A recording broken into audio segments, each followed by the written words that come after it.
love this mechanical room, by the way. Look at all the zones of radiant. Uponor expansion packs. Sweet. Anyway, guys. Hey, Steven, what are you doing? Oh, man. You chilling? I'm chilling, man. Chilling. Today is Friday. Woo, it's Friday.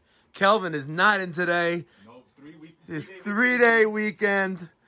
Kelvin, you know, his one weekend a month, 1 month a year. It's his time of the month.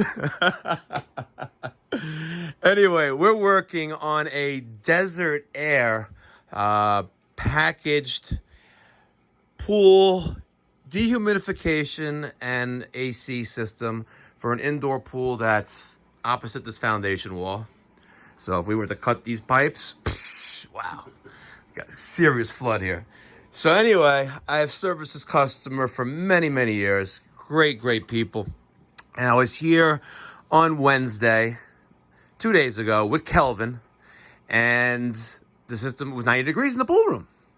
So I came out here, and there's a remote condenser that's outside. It doesn't have a compressor, and it's just a remote condenser, which is at the end of these lines. It's outside, and the condenser fan is always spinning, always, 24/7. It's actually designed to always run 24/7.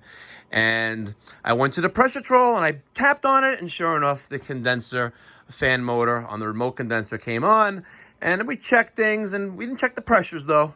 Didn't check the pressures, but it was cooling, and a half hour later, the room was like 80 degrees. Went down 10 degrees in half an hour. Perfect, all right? Calls me back that night. Hey, Mike, it's 90 degrees in here again. I was like, it's an outdoor fan running? He goes, yeah. I was like, oh. All right, I guess we're coming back out to you. Yeah, with me. Steven, the A-man. With me. The A-man. So, this was such a pain in the ass. Let me tell you something. This DesertAire system, this LC model, it's got 16 pounds of R410A charged in it. Whew. You know, it's a lot. But it's doing a huge job. I can't even estimate the tonnage of this system. This has got to be 15 tons, probably, something like that. I'm not an expert in pool equipment, but I kind of want to pat myself in the back, and Steven's going to pat himself in the back for learning vastly since he started. But, you know, I'm kind of like an expert in the refrigeration cycle and circuit, and we know we can get it done. So I hooked up my gauges, and it's low. I'm like, we got a leak, all right? And, you know, I take a look at the ductwork. It's all attached. Like, I had to disconnect the plenum, and I was like, yeah, let's put a little refrigerant into it, right? Dump 3 pounds into it, and I just smell something in the air, right? And it smells like refrigerant. I'm like, yeah, we got a leak here. Steven's looking like, yeah, we got a leak here. And I'm like, we got to take this bad boy apart, which is what we did. I got the blower motor here. I got the top plenum adapter, the top cover, disconnected this. Thank God we had some flexibility with that. I don't know who the ductwork contractor is, but thank God. I get up in here. I'm literally standing inside here, hunching over because I could hear the leak. And it's at this pressure control. Look at that. You could hear it. There's our leak, guys. Fucking pressure control. So at least it's Friday.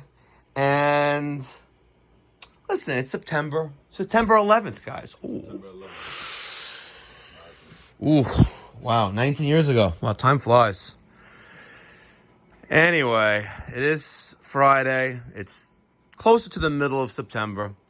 And you know what, Steven? We have to order parts. We got to order parts. So before we leave, we're going to recover whatever we can out of this system. And we'll do that starting now. And we'll get it done. Thanks for watching, guys. If you have an indoor pool HVAC system, you can call the pipe doctor. Right there. Look at that pipe doctor. You can call pipe doctor. Maybe you'll get Godzilla, a.k.a. Steven. Be well, guys.